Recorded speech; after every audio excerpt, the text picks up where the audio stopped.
So this is Biomechanics Assignment 2, and it's a technical model for a basketball free throw. First of all, I'm just going to talk about the perfect model for a basketball throw. There's quite a few technical model components that have been suggested to increase the accuracy of the shot and stuff like that. So first of all is the width of your feet. So you should have your feet shoulders width apart, meaning that this is like your base of support. So if your line of gravity is in between this base of support, then you should be sturdier. Also elbow angle, so researchers suggested that your elbow angle should be at around a 48-degree angle. Your eyes should also obviously always be on the target, so around the centre of the hoop. Your knees, this depends on the stages of this shot, so during preparation your knees should be in flexion, meaning that they're bent, so that obviously you're lowering your centre of mass, and then as you extend your knees in the execution stage you should be able to get the power behind the ball to reach the velocity to get to the hoop. And then finally is your hand positioning, so one hand should ideally be around the back to the underneath of the ball to push the ball upwards, and then the other hand should be around on the side of the ball to support it. Okay, so if you look here at a professional basketball player, here his elbow is at around a 45-degree angle. His eyes are underneath the ball to ensure that he's looking at the hoop and the hoop is in sight, so that he can keep his eye on the target. His hands are in the correct position to push the ball upwards and forwards, and then the knees are in flexion, so that he's lowering his centre of mass and he's preparing to extend them to execute the shot. And also his feet here are shoulders width apart, so he's making himself sturdier because his feet are wider and therefore his line of gravity is within about the centre of this. And then if we look at his execution stage here, his feet have actually come off of the floor. This isn't always what people tend to do, but by doing this he's actually getting a higher larger height of release. Therefore the distance between him and the basketball hoop is smaller, and he should have a lower margin of error then. He's actually extended his knees here to allow for this jump. His hands have, his elbow have extended so that his arms have gone vertically upwards and pushed the ball and released it at hopefully the perfect angle of release. And then here, if we look at his follow through recovery stage, he's actually returned into the floor, but his hands are still in this same position towards the hoop, so this ensures that the ball doesn't go off in any other direction and goes hopefully in a straight line towards the hoop. Okay, now here I'm just going to actually compare two subjects' basketball free throws. They were recorded, and it helps to establish like their strengths and their weaknesses, and where they could improve so that their shots are more accurate.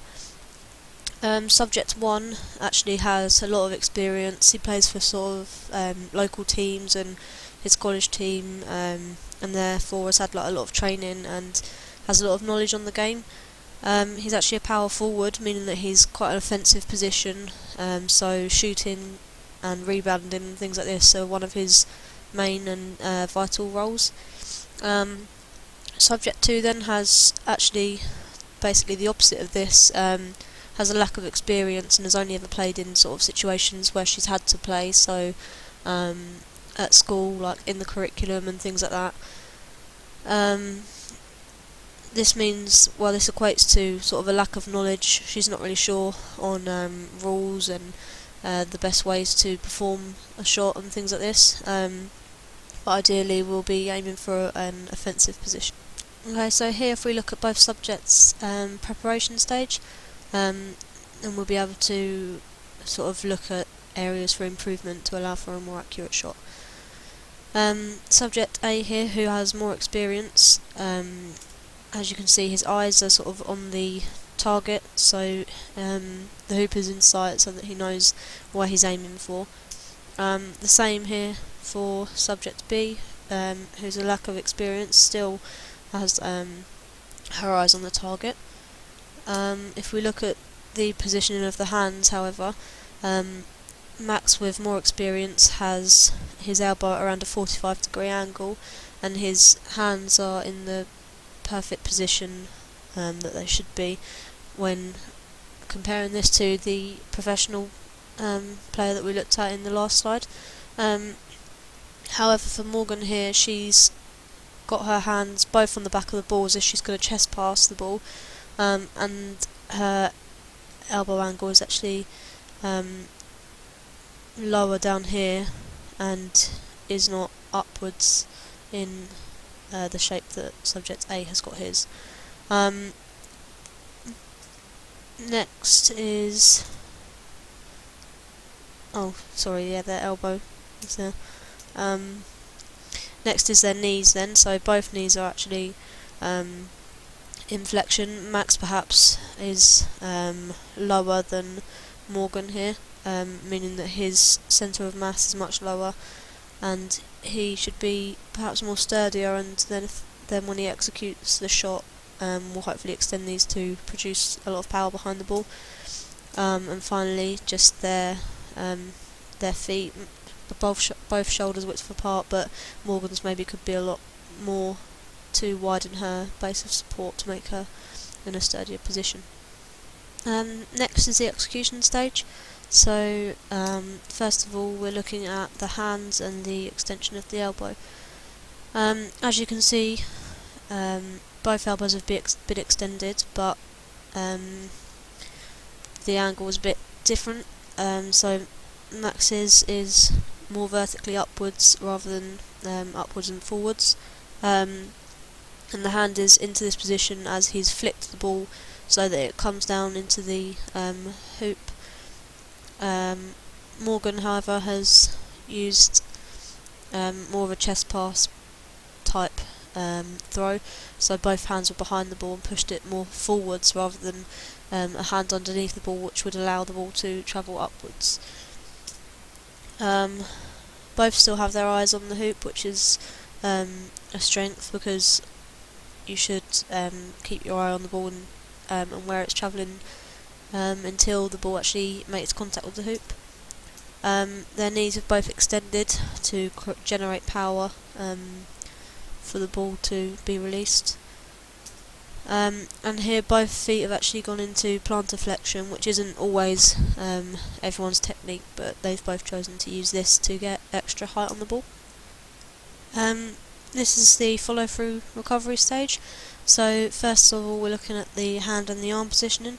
Max here has maintained his position from the execution stage, meaning that as he's flicked the ball with his hand, he's kept it in this position so that the ball travels in the direction that he'd intended. However, if you look at Morgan over here, she's actually quickly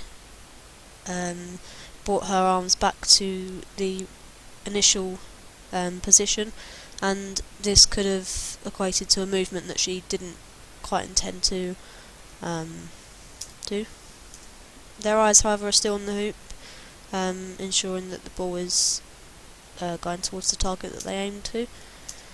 And then during the recovery stage, you should come back to your initial position with your knees going back into extension, back on the floor, and your feet coming down from plantar flexion. Okay, so that was my technical model for 2 participants.